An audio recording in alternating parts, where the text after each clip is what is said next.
Is the draft coming back to a country near you, or even to the one you're living in? The war in Ukraine has revealed many new things about war, such as the importance of drones in the air and at sea, but it's also shown us that war hasn't changed as much as we think.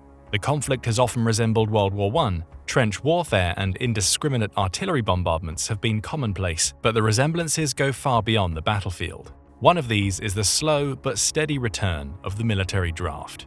How has the draft returned to Russia and Ukraine, and will the trend spread even further west? Might you be about to find yourself conscripted into your country's armed forces? In this video, we'll look for some answers. Other than Russia, Ukraine is the largest country in Europe, with an area of about 233,000 square miles. In late 2021 and early 2022, Russia amassed about 190,000 troops on Ukraine's borders and invaded on the 24th of February along 4 fronts: in the northwest through Belarus toward the capital of Kyiv, in the south outward from Crimea, in the east through the unrecognized Donetsk and Luhansk People's Republics, and in the northeast towards Kharkiv, the second largest city in Ukraine. Unfortunately for the Russians, this was not the quick, decisive war that they and their Western opponents expected. Aside from the logistical incompetence, poor morale, and poor doctrine, Russia's failures came from a seemingly simple origin. It did not have enough troops to subdue such a vast territory. After Ukraine defeated Russia's attempt to capture its capital, ended the threat to Kharkiv, and pushed the Russians out of Kherson and back across the Dnieper River, Vladimir Putin saw the writing on the wall. He issued a partial mobilization order, bringing 300,000 reservists back into active duty. He needed more men, pure and simple. Although Russia has suffered significantly more casualties than Ukraine, the latter's numerical disadvantage has begun to show more forcefully in the first half of 2024. The struggle of Ukraine's counteroffensive last year proved costly for its war effort.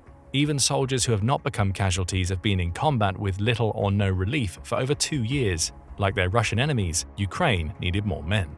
The demand for additional troops has forced the country's legislature to overhaul its draft laws. Volunteers have dried up as the grim reality of prolonged attritional warfare has set in, and Ukraine's top brass have been reduced to pleading for more troops. In April, the Ukrainian legislature lowered the minimum draft age to 25 and increased penalties for draft dodging, as thousands of men in the country have already done.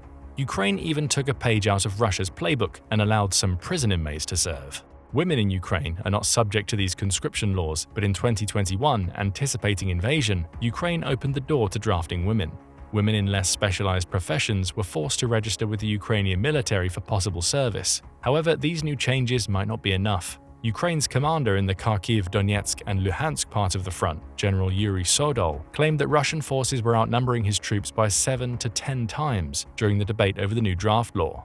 This may have been an exaggeration to ensure the law's passage, but Ukraine's lack of manpower has proven a big problem in the latest campaigns of the war. The war is unlikely to end anytime soon. Consequently, the demand for manpower will go on. Don't be surprised if Ukraine comes out with a new draft law lowering the age of eligible men further, or even that it starts selecting the women who have registered for military service. Much attention has been paid to the new instruments of war, like drones. The rapid depletion of ammunition in a peer or near-peer conflict has also gotten a lot of attention, reminding Western countries that their industry and economies are unprepared for a high-intensity war. However, the war in Ukraine has also proven that boots on the ground matter just as much on the battlefield as it ever did. Technology might have advanced, but there's no substitute for having a lot of soldiers. This is another big problem for the West and like-minded countries. Dictators like Putin can easily call up necessary men and avoid accountability, especially if they force a disproportionate share of the burden on their country's least well-off population, as he has done with Russia's ethnic minorities. Western democracies cannot do this in the same way. Drafts require a significant level of public support. After the end of the Cold War, these countries mostly abandoned conscription and created smaller and fully professional armed forces. The most consequential NATO member that still uses mass conscription for a significant part of its military is Turkey. This is partly why it has the second largest active military in NATO, with about 335,000 active personnel and 379,000 in reserve, plus an additional 150,000 paramilitary forces. Turkey's traditional system of service involves mandatory 6 months of time spent in the ranks for all men between the ages of 19 and 40. However, Turkey's armed forces have become increasingly professionalized since the early 2010s. This change has permitted Turkish troops to conduct longer deployments further afield. The presence of a system of conscription, though, ensures that Turkey has a readily available source of manpower to call upon and a reliable way to ensure that its mobilized troops come to the colors in the event of conflict. The same is not the case for most of NATO's other members. Europe had once pioneered conscription, with the wars of the French Revolution and Napoleon acting as the origin of the modern practice. France had the largest population in Europe at the time, and these conscripted armies, which started on shaky foundations but became battle-hardened and well-trained forces by the end of the period, overwhelmed the old systems of military recruitment seen in places like Russia, Prussia, and Austria. As the 19th century continued, France's old enemies adopted similar draft methods and legislation, so that by the time World War I came around, the only major Western powers that still relied on all-volunteer armies were the United Kingdom and the United States. The draft laws varied from nation to nation, but the principle that a country's able-bodied civilian male population would be subject to service in the national military became established. Germany was one of the leading examples. It had a system that required all able-bodied men who had reached the age of 20 to do 2 or 3 years of service in the active army. Once this was over, the men could return to civilian life, but remained on the rolls as reserves, subject to be called to active duty again until they reached the age of 45. In this way, Germany was able to raise its army from a force of 800,000 men to 3.5 million in only 12 days in 1914. Germany's detailed war planning and ability to mobilize its troops rapidly surprised and nearly overwhelmed its enemies, even though most of them had drafts as well. As the reality of modern industrial warfare became apparent, the United Kingdom was forced to institute a draft starting in 1916. The British High Command realized that it was no longer possible to rely on an all-volunteer military. The United States went through a similar experience during its Civil War. By early 1863, when it became apparent that the war would not be decided by a single dramatic battle, but through long years of attrition, the Congress passed the Enrollment Act, the first true military draft in American history. The United States did the same thing when it entered World War I. In 1917, Congress passed the Selective Service System into law, requiring all American men between ages 21 and 30 to register for military service. The law was amended the following year and extended eligibility for service to 45. World War II saw much the same results, with Germany using conscription to swell its ranks into the millions and its enemies having to institute much more onerous drafts in response. For example, in the First World War, Britain made room for conscientious objectors, but this was largely not the case in the Second. The United States began to abandon the draft once the Vietnam War proved highly unpopular. In January 1973, the Selective Service Board announced that there would be no further draft calls. This followed a campaign promise President Nixon made to end the draft in 1968. His landslide re-election in 1972 gave him more political capital to follow through on the promise. Ever since, the United States military has become a professional fighting force, with volunteer and often career soldiers. Today, the United States has a standing army of 1.3 million active personnel, with an additional 800,000 in reserve. However, this is less than 1% of the American population. Most Americans have no military experience or expectation that they could be drafted, and this could prove a serious problem in a modern war. European countries, too, gradually abandoned their drafts following the end of World War II. Despite Cold War-era tensions, a long period of peace on the continent prevailed. European nations, by and large, continued to spend over 2% of their GDP on defense, but they began to reassess their draft laws. Britain ended its draft in 1960. As the war in Ukraine continues, though, some British officials have recently dared to introduce the idea of a renewed draft in the public consciousness. Sir Patrick Sanders, the highest-ranking officer in the British Army, made waves in January 2024 when he said that the British public would need to be prepared to take up arms against Vladimir Putin's Russia in the event of a wider war in Europe. Italy has also made waves with the prospect of a reintroduced draft. The country abolished all forms of compulsory military service in 2004, but the invasion of Ukraine is changing those calculations. Giorgia Meloni's government is in the midst of a significant rearmament program, and recently, Deputy Prime Minister Matteo Salvini suggested that conscription may need to be a part of it. His party plans to reintroduce a conscription bill in the country's legislature. If enacted, there will be 6 months of compulsory military service for men and women alike. 10 Downing Street was quick to distance itself from General Sanders' comments. Italy, too, has not made any concrete plans to reintroduce a draft, as it's likely that Salvini's bill will be defeated. For now, the British and Italian public would find such moves unacceptable because they are still far away from the Russian threat.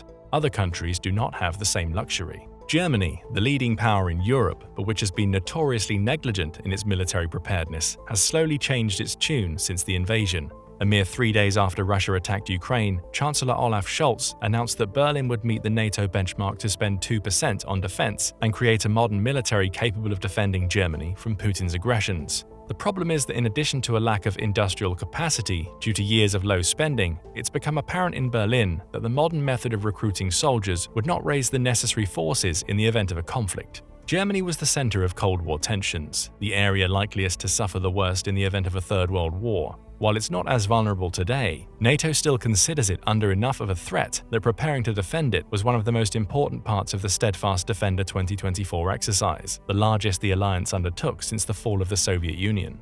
Germany ended conscription in 2011, but has begun to take a second look. Defense Minister Boris Pistorius has tasked his ministry with exploring the potential draft options, and in May 2024, Scholz said in a press conference that Germany needed to find ways to convince more people to find careers in the military. The opposition party, the Christian Democrats, have gone further and announced their intentions to reintroduce the draft in Germany if their party wins the country's national election next year. Germany's plans are therefore more advanced than Britain's and Italy's. Unsurprisingly, the trend seems to be proportional with the threat each country faces. France is well buffered from renewed Russian aggression thanks to its geography, but President Macron has long been one of the voices warning that Europe needed a credible defense, independent of the United States and its chaotic domestic politics.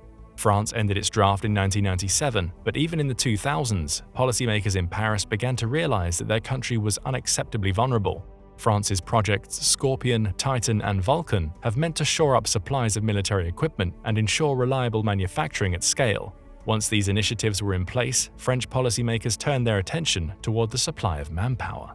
As early as 2018, Macron brought back mandatory national service, although this did not necessarily mean military service. Nevertheless, he gave away his intentions the previous year during a campaign speech. There he praised the virtues of a military life and its ability to bring renewed social cohesion. He implied such service would only be for a month if it was reintroduced. Now things are much more explicit. Several departments in France toyed with the idea of renewed conscription in 2023. Macron was also considering proposals. Nothing has come to fruition yet, but France seems to be one of the likeliest countries to reintroduce its draft in relatively short order. Aside from the Baltic states, Romania might be the most vulnerable country in NATO. It abolished its draft in 2007, but since it borders Ukraine, it will be on the front lines of any renewed conflict with Russia. It's already had a preview, as Russia launched drone attacks on Ukrainian ships carrying grain on the Danube as an alternative to the dangerous Black Sea shipping route.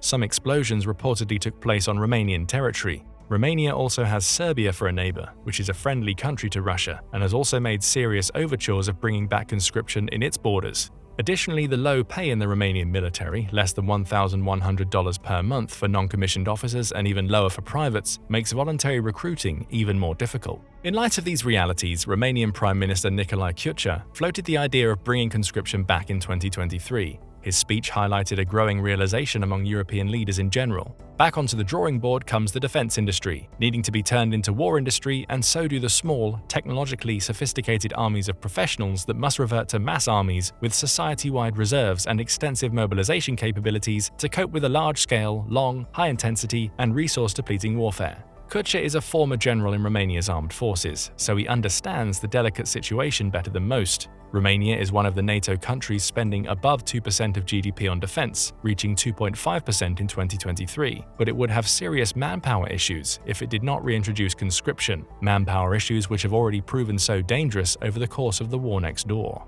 Like Britain and Italy, Romania has not yet made a serious attempt to reintroduce conscription, though it wouldn't be surprising if it did. 15 countries in Europe still have drafts, although not all of them are serious about conscription.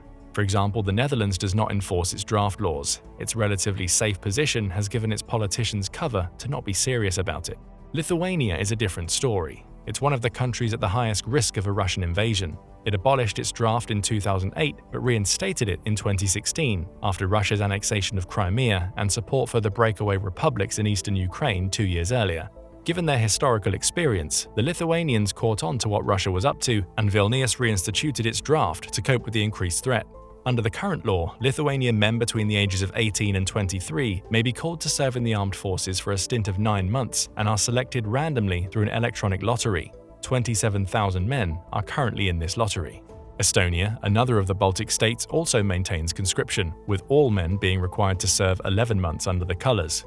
Sweden abolished its draft in 2010, but this lasted for only 7 years. Stockholm reintroduced conscription after Vladimir Putin's aims in Europe became apparent. The draft is less strict than other countries, as Sweden sends notice to both men and women of military age, asking them if they think they would be a good fit for military service. Those that answer no don't have an obligation to serve. Stockholm claims it only wants to call up people that are motivated.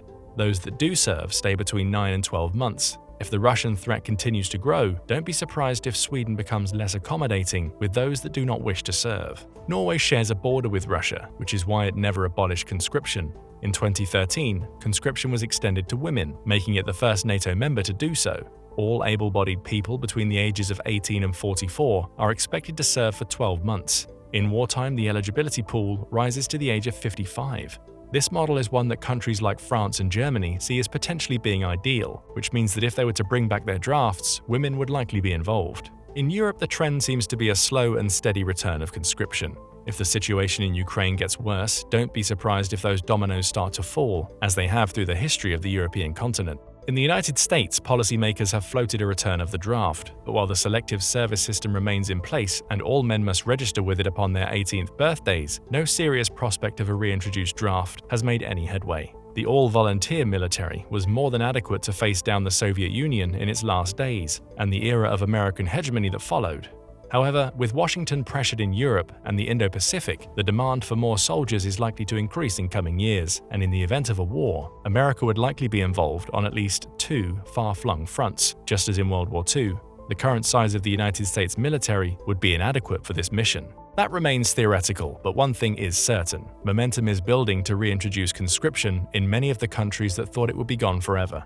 Depletion of men in a peer or near-peer conflict is as serious as depletion of ammunition, leaving national leaders with no choice but to retool their populations just as much as they have tried to do with their industries. When commenting on the potential need for renewed conscription, General Sanders said that regular armies start wars, citizen armies win them. This was the case in both world wars, and it's proving the case in Ukraine today. When wars are not brought to a quick and decisive conclusion, the old professional army depletes quickly from attrition, and conscripted replacements are needed rapidly. This was something that much of the world had conveniently forgotten during the era of the so-called end of history and the focus on low-level counter-terrorism and counterinsurgency operations. Now that great power competition is returning and that the world is shifting into separate ideological camps, history is rearing its head again. The draft has already returned to a few countries in the West. Do you think their allies will follow suit? Don't forget to let us know in the comments. Also, make sure to hit the like button and subscribe for more military analysis from military experts. Now go and check out If NATO and Russia Go to War, Who Loses, Hour by Hour, or click this other video instead.